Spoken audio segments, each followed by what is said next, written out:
Hey, I'm Billy Stokes. This is my journey of building our business, but without compromising the relationships with people I love. Follow along while I document my growth. This is all BS.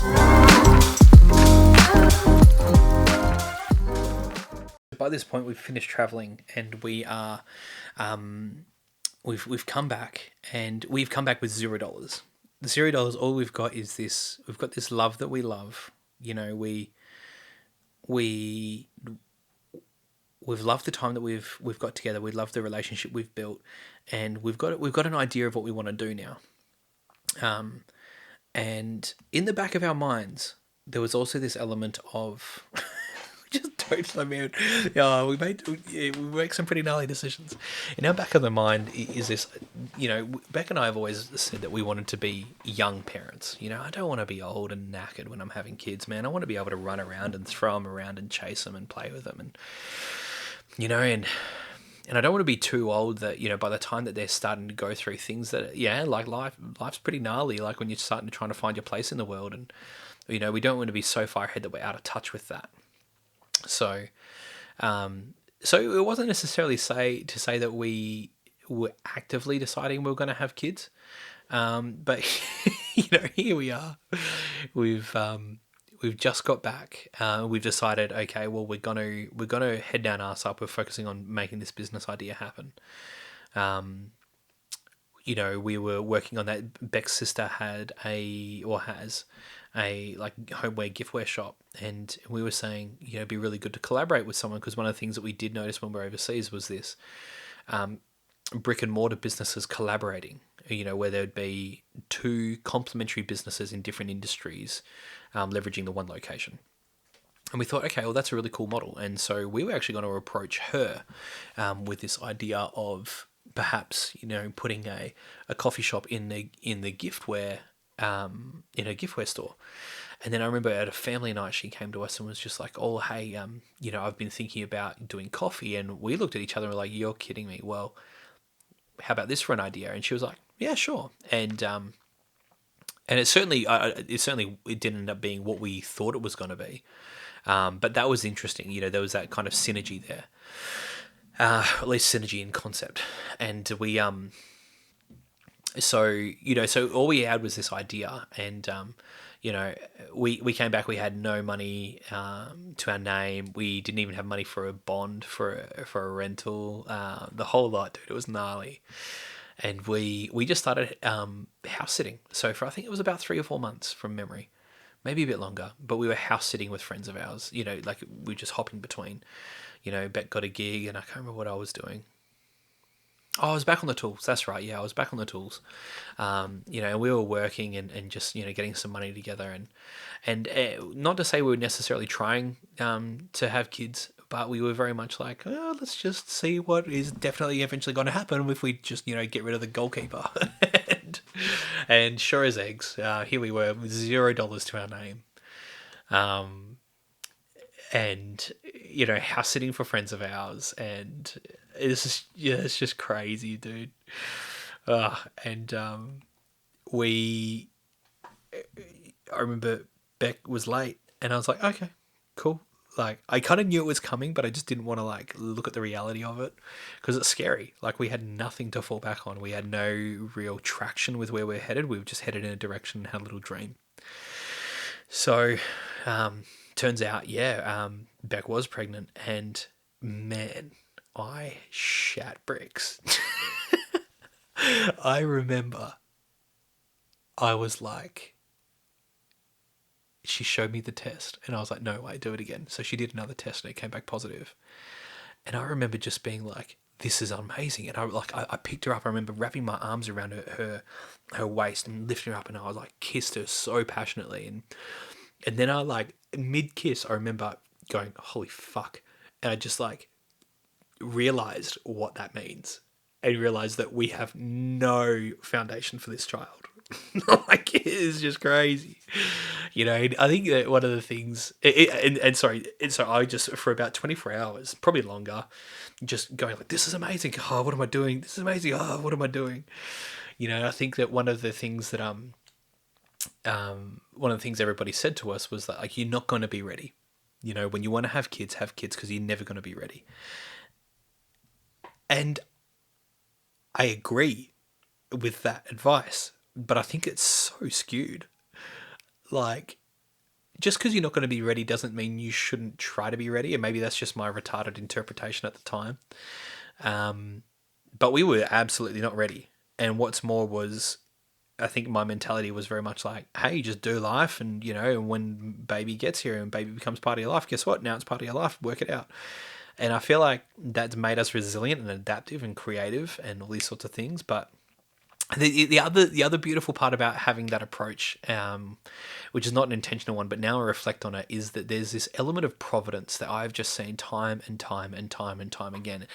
Whether you want to call it a spiritual thing from, from the universe, or you want to say take the religious standpoint and say well, God meets you halfway, or whether you want to take the pragmatic view and say that it's the fact that when you need to switch on, then you see the opportunities available and you find the resources. Like, whatever it is, whatever your perspective is, I've seen it time and time and time and time again where you take a leap and it's just like, actually, there's a book called, oh goodness, I'm trying to find it.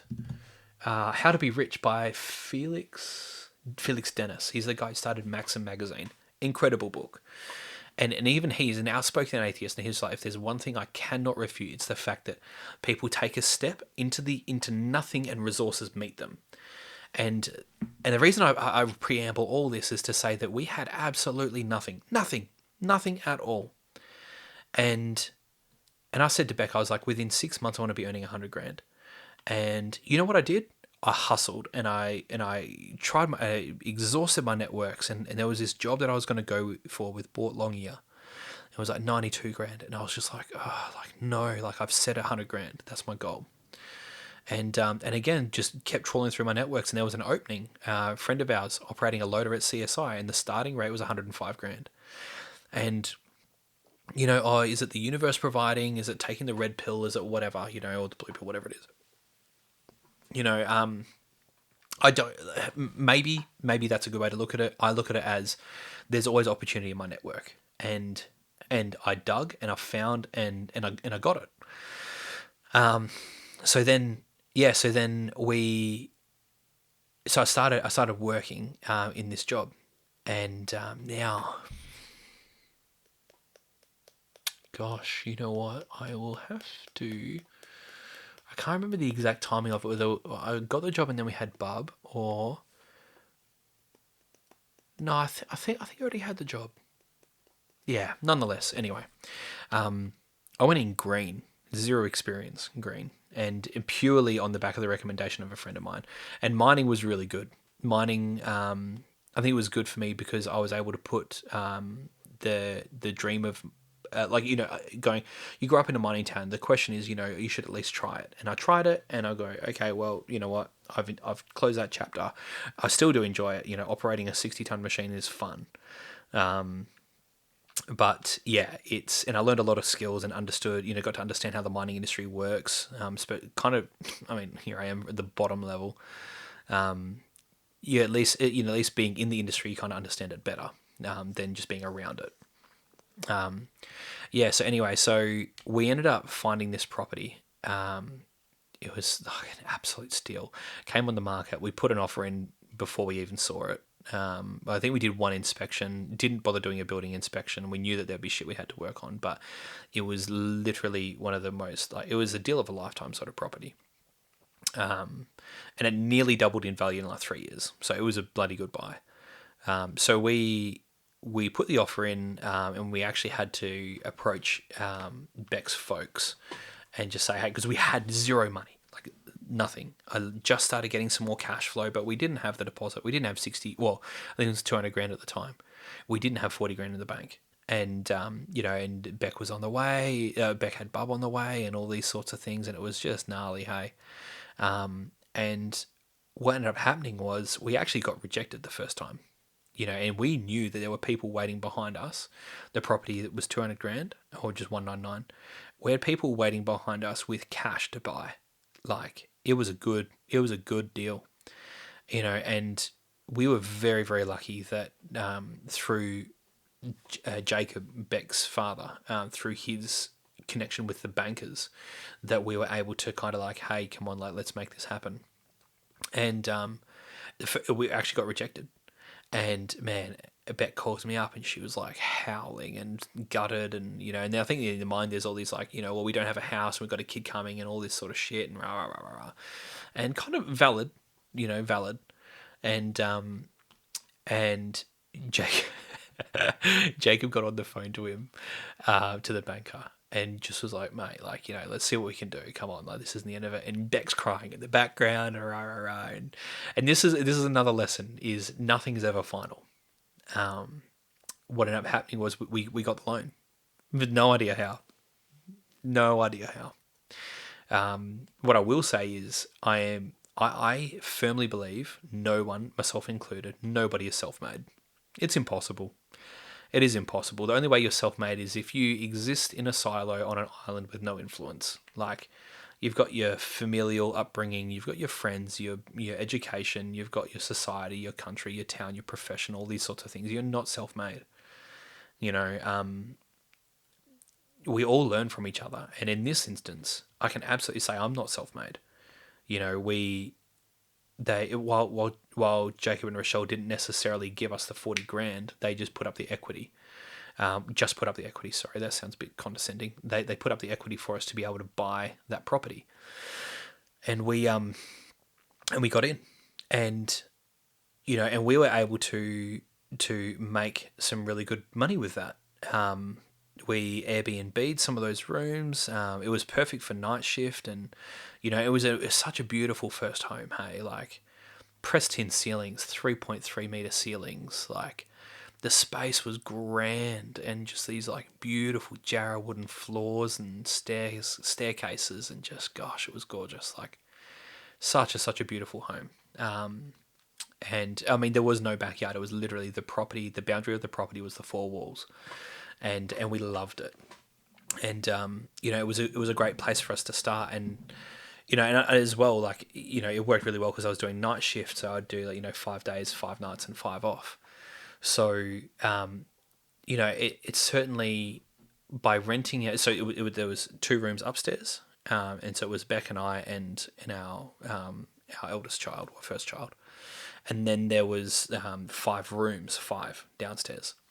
So we ended up Airbnb-ing them, used some for storage, and one of them was my night shift room and stuff. But the income that we made off that, we were so lucky because we were able to replace Beck's income. So she was able to be at home and not have to worry about the necessity for contributing to the household costs. And by the time that we left, like the owning the property actually didn't cost us anything, and we made some money on the way out. Like we made a pretty decent packet on the way out. And unfortunately, the reason we decided to sell was because we had our second child there, Tilly, so Alexis and Tilly at this point, and we just noticed they were just getting ratty, and we'd get them outside and they'd feel the sun on their skin and the wind on their face, and this would just be in the laneway, and they just and they would just calm them, and we weren't blind to that. So we needed to, if we're going to do the right thing by our children, we actually needed to give them a better family household. A better family home. So when we got the property valued, the valuer came in saying, "Oh well, it's only going to be worth about 280," and we were going, "There's no way. It's like it's central business district zoned, like it's commercial zoned." We did a fair bit of work on the place as well. Like we put a new bathroom in, and we did a lot of other like littler things and replaced some bits of gear. So we did a fair bit of work on it, and we were just going, God, there's no way. But we needed to leverage. We either needed to leverage the equity, and we needed more equity in it to be able to put a deposit on another property, and as well, I think as if we wanted to start the business and have something kind of in our back pocket, we really needed a bit of a fallback, so we weren't dependent on the business. Anyway, we ended up getting to the point that we were just like, we have to sell. We knew it would sell for more than the equity was available. And as well, from a valuer's point of view, I understand that if they give a poor valuation and the bank can't recoup the costs if in the event of like a mortgagee sale, I understand the valuer, he's very much answerable. So I understand he's got his best interests at heart, and that's no fault of his own. I think that anyone in that position would do the same thing. But there was no property to compare against, which in my mind would make that a more valuable property. But for them, obviously they're coming in from a point of risk and they have to mitigate that. So unfortunately, we got a really, really poor valuation. We went, oh, well, you know what? So we actually sold for 369 from memory, so nearly twice the price. And the guys, they paid cash. It was a local company, and the guys who were going to buy it said, hey, listen, 10 years ago, we were going to buy it for $500,000. And I was going, bugger, like a lot of missed opportunity there. And lessons, definitely lessons around, well, what is the market really willing to pay for that? So, but nonetheless, we had the reserve cash there to, go buy a property of similar value. Yeah, it still needed a fair bit of work, and we've turned it into a home that we really genuinely love. And then we also used the remainder of that money to expand the business, and that's a part of the story I'll get to later. But yeah, so reeling it back in, so we came back from traveling, had nothing, got pregnant. By the skin of our teeth, we got this property, and yeah, and we, at the time, I was working in mining, and so we were, I did that for, I want to say about 12 months, maybe less, I'm not sure. But it was a while, and I, I got pretty good. I will say, like, I wasn't the best operator, but very quickly I got to the point where I was I was leading hand, and our crew was incredible. Man, our crew was incredible, and so and this is coming from being green too, which is quite the encouragement. So so anyway, so in amongst this, what we decided to do was, our intention was going and getting this mining job was, in my head there was this holy grail of a 6-figure salary, and I figure the 6-figure salary is kind of something that was glorified back in like the 80s and maybe like early 90s, but man, a 6-figure salary nowadays is really nothing flash. So here I was just thinking, if I get $100,000 job, that's absolutely more than we need to be able to survive, and then I can, we can start saving some money, and for the most part, we certainly started saving a lot more than we were before, but it certainly wasn't at the same pace. And when we started realizing, okay, well, if we actually want to do this and we're dead set serious, we need to get money together. So this is where I guess the business part actually starts, is because we've had this dream, and we've got now a kid in the mix, and and I was working full time, and we were renovating the house, and and all these sorts of things, and in the meantime we were planning this business. So let me see. Okay, we're only 20 minutes in. So we were planning this business, and starting to strategize, and we were just going, well, how do we actually even start something when we don't have the money? And whatever, we could spend the next 4 or 5 years or 3 years or whatever, continuing to save the money, and do all these things, and and one of the reasons actually that was a motivator to sell the property that we bought first was because it was old, and we were concerned about the structural integrity of the place, and we just didn't have the reserve cash to be able to put up to really put money into it. So that was a point of concern. So kind of like, with our family needs and kind of the costs we're possibly looking at for the repair of the building, we thought, well, you know what, it's time to cash out. So, although, sorry, we didn't sell before we started the business. We started the business and then sold. But so just for timeline reference, yeah. So here I am, working full time still, and I'm going, okay, well, I think I need to raise money. So, when I was operating the loader, man, I would listen to books and just books and books and books and books. And I remember there was kind of like, when I started operating, I was a bit like mopey and like, like my life isn't what I wish it would be, and all these sorts of things. And I really, I was a bit negative, and it was Jordan Peterson's book, 12 Rules for Life. Came across that because I just didn't know where to start, but I just started listening. You just started listening to heaps of books. I started with James Clear, actually, Atomic Habits. Certainly wasn't what I needed. I needed to sort my own shit out before I started strategizing how to get forward. But that was, I started just listening to books, and I listened to so many books. Gosh, so many. And I know that 12 Rules for Life, I must have listened to that book maybe 6 or 7 times. And I just kept digesting it. In certain chapters, I would just listen chapter after chapter after chapter after chapter after chapter. And when you're operating a loader, man, that shit is boring. You need something to mentally stimulate. Some people don't. Some people are happy just to sit there, and just operate the loader. And I just, for, 4, 5, 6, 10, 12 hours a day, could not do it. Absolutely. I needed something to keep my mind ticking. Otherwise, I'd just get tired. So, and I say all that to say that I was a naughty boy and I shouldn't have been doing that. And the chickens will come home to roost on that later.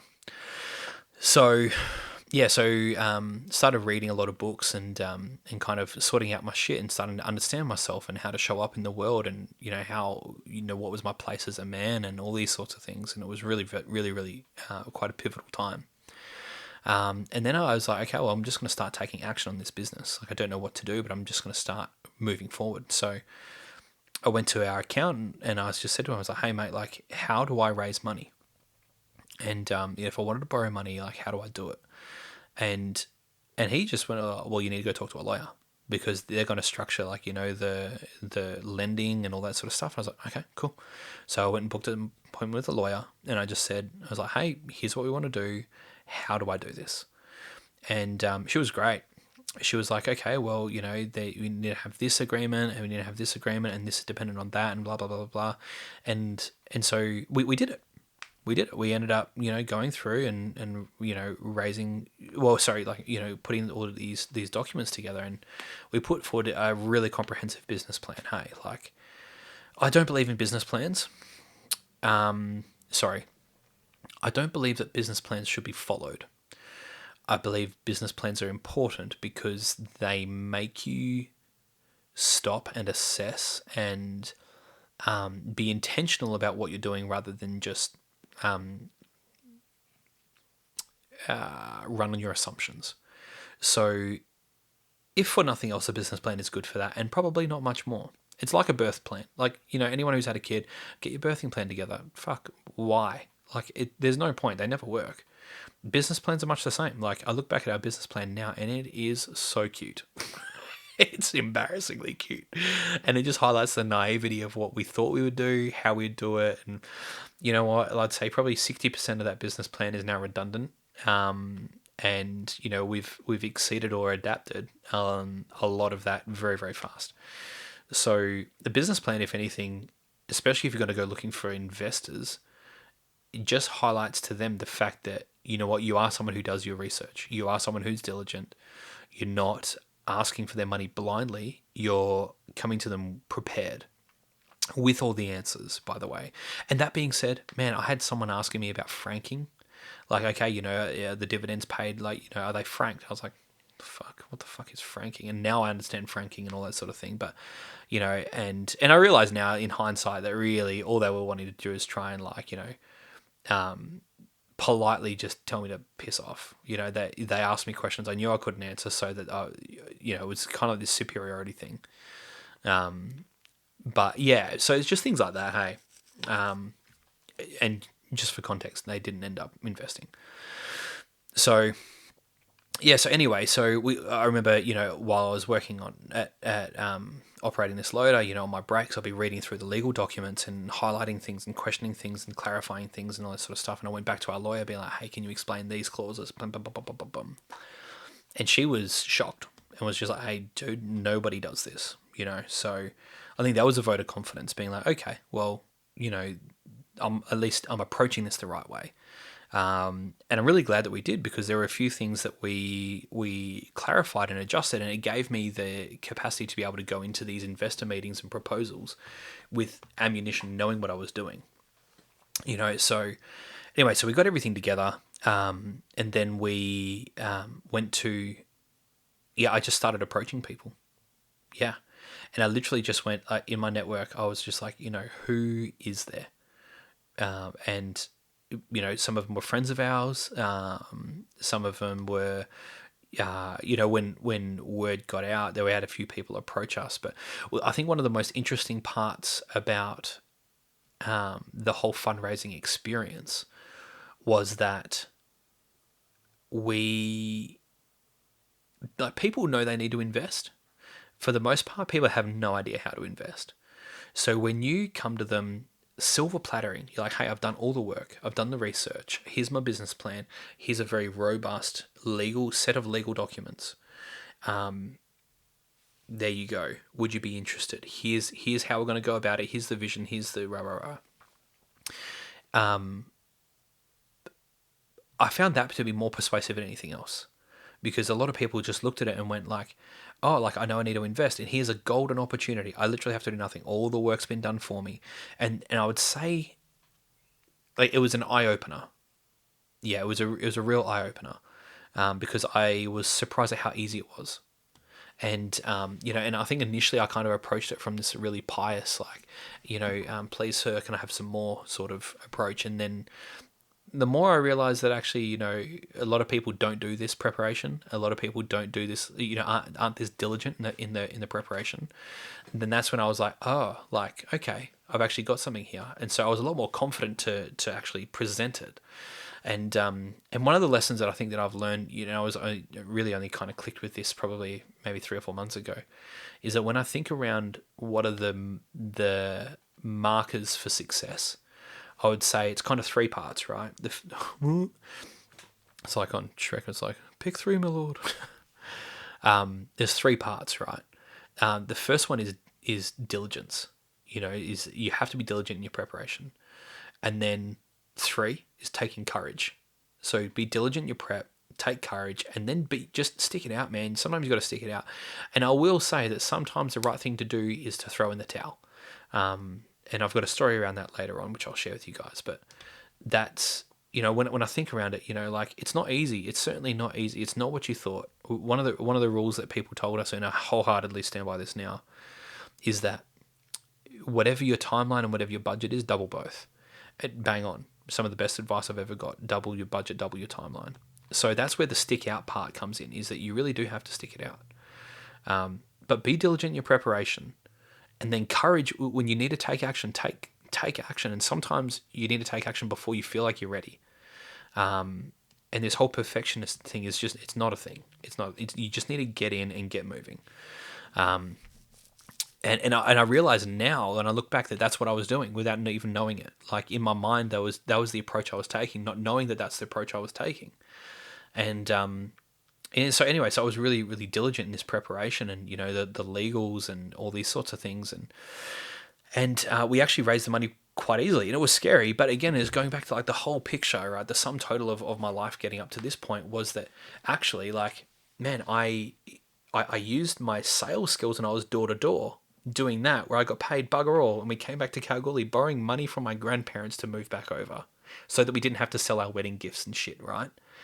So like, all of this, and now it's come home to roost, where now I'm needing to raise this money to start our business, and I'm now using my sales skills to like, here's something that I believe in. And this is the important part with sales, is you have to believe in the thing you're selling. And did I believe in this opportunity? I wholeheartedly believed in the opportunity. So I put together this proposal, and I would go present it to people, and I was able to use the things that I learned when I was going door to door to actually get the funds together to start this project. And so it's just, it's funny, hey, like, I remember my grandfather always said, it's all is well that ends well. And man, I love that saying now, hey, because you actually have no idea how it's going to end. And until it's ended, you don't know if it's good or bad. Like, all is well that ends well. So yeah, so that's where we're at there. We're at the point where we're getting all the money together, and we were really strategizing, understanding, okay, like, we ended up raising 90 grand. And the way we structured it was that it was a 4-year loan repayment with 10% interest. And then separate to that, they had equity share as well in the business. So that way, the intention was, and again, like I don't want to try and swindle people. I want to give them a good deal. You know, I want everybody. Rising tides lifts all ships, and I believe this. So my thing wasn't trying to scrimp and like try and pinch this and penny pinch here and there. It was I was going, okay, well, average market return on S&P 500 historically is 10%. So if people are going to give me their money, I'm at least going to match that because that's an easy bet. So they get their money back. And then they also keep an equity share in our business because that's the thank you for taking a risk in us, albeit a small equity share. It's an equity share nonetheless. And I had plenty of people say no to me. I had plenty of people say no, and I totally get that. And I think the equity share part is the thank you for taking a risk. We could have structured it in other ways but I certainly wanted people to be rewarded for the risk that they took on us. And I will say, we're 4 years, we're now 4th year now, and that reward, for the most part, all the loans have been paid back, but the reward is we're still setting the foundations for the business. Like it's not, it doesn't happen quickly, and I'd rather play the long game. I don't want the quick buck. I want to play the long game. So you might be able to hear my boy in the background. He's crying. Yeah. So, so that was kind of where we're at. We're at this point of raising all the money, and it was an exciting time. I think when you have a purpose and you have a vision and you don't know how to get there, it's fun. And something you're committed to, something you're passionate about. Like it's a fun place to be. So that's kind of where we were at. What was going to happen was we were going to I was going to keep operating the loaders in the mines.